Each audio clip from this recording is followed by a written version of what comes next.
Hello, I have 9 inches of snow on my porch in October. I know I live in Minnesota, but I don't expect 9 inches of snow on my porch in October. I didn't get my leaves raked yet. My trees didn't get their leaves dropped yet. What is going on with this weather? Well, it is beautiful outside. Welcome to Nuggets of Gold. Today for our nugget, I actually want to pick back up Psalm 27, verse 4. We looked at that in our last nugget when I was at the retreat with the teenagers, and I had some thoughts over the last couple days that make me think it's significant enough to revisit Psalm 27, verse 4. And let me read the verse and tell you what we want to look at. It says this: "One thing have I asked of the Lord, that thing will I seek after, that I may dwell in the house of the Lord all the days of my life, to gaze upon the beauty of the Lord and to inquire in his temple." Now, one way we could look at this is to say that could end up being a pretty useless life, right?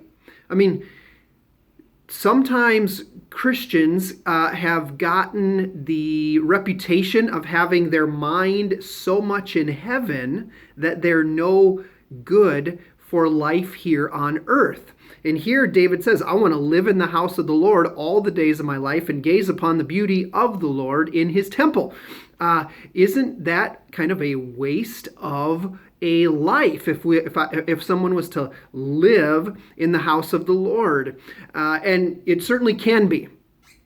I certainly have known people who have loved their theology books so much that they didn't operate well in real life, or they loved their theology books and they didn't translate it into how it relates to real life and how the glory of God causes a life to be different on a horizontal level. And so we want to make sure that as we are people who seek after the Lord, like this verse says, one thing have I asked the Lord, and that's the one thing I'm going to seek after, to see the Lord, to draw near to the Lord. As we seek to be vertical people, and we ought to be, we need to allow God to make our vertical connection with him horizontally transformational for us.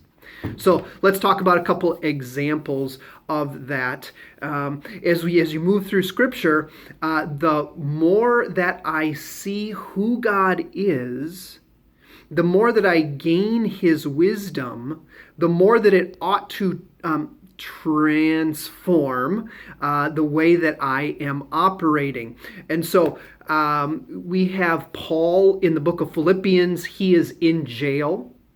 And yet Philippians is called the book of joy because he writes so much about the joy that is residing in him. Well, how can joy be residing in him if he's living in jail? And it's because of his vertical connection, the vertical fueling that he has through focusing on the Lord. He's able to operate in prison, in a miserable place, with joy, with confidence, and with a tongue that speaks of Jesus to the guards and all around him.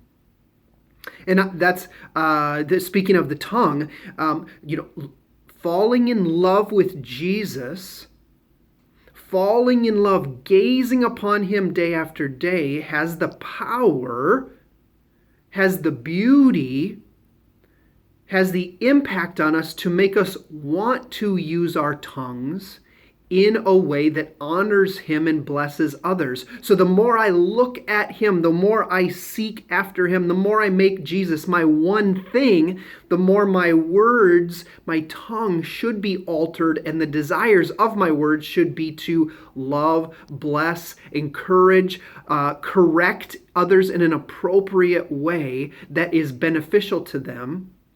Let me give one more example: discouragement. Discouragement.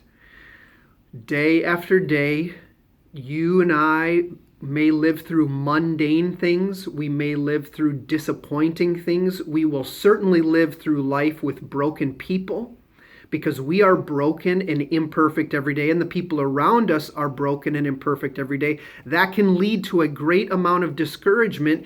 That is why we need to have Jesus set as our one thing. One thing have I asked of the Lord. That's what I'm going to seek, to be near to him, to gaze upon his beauty.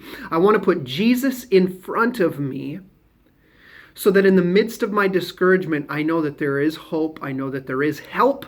I know that there is holiness, and that his power that I'm gazing on and that I'm seeing has the ability to help me move through that discouragement without making me nasty, without making me hopeless, without making me despair. So, it is right to make Jesus your one thing. It has the power to vertically impact you so that you can horizontally move through this life with hope, helpfulness, loving others, because of the great love of God who has loved us first. We'll see you next time.